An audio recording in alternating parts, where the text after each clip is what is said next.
Hi families. പനി പിടിപ്പിച്ചൊരു പരുവായിട്ടിരിക്കുകയാണ്. സൗണ്ടൊക്കെ എന്തോ മകര കരയും പോലെയൊക്കെയാണ്.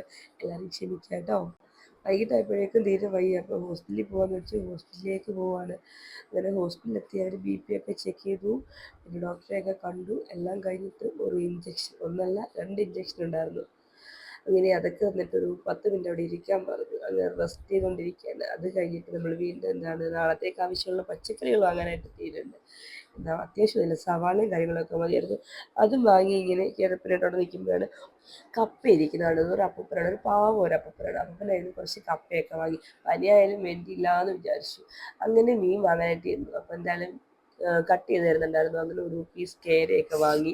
അപ്പോൾ നാളെ കപ്പയും കേര ആക്കാമല്ലോ. പനിയായാലും എന്താ, ഫുഡിനൊരു കുറവില്ല കേട്ടോ. എന്തായാലും ഫുഡ് കഴിക്കാണ്ട് നമുക്ക് മെഡിസിൻ ഒന്നും എടുക്കാൻ പറ്റില്ലല്ലോ. അപ്പോൾ ഫുഡ് മെയിൻ ആണല്ലോ. അങ്ങനെ അവിടുന്ന് ഞങ്ങളുടെ മീനൊക്കെ സെറ്റായി, എല്ലാം കിട്ടി. അങ്ങനെ അവിടുന്ന് പോകുമ്പോൾ നമ്മൾ വിചാരിച്ചു സാധാരണ പൊറോട്ടയും ബീഫ് ഫ്രൈയും തിന്നാണ് തോന്നുന്നത്. പക്ഷേ ഇന്ന് എനിക്ക് തട്ടുദോശ കഴിക്കാനാണ് തോന്നിയത്.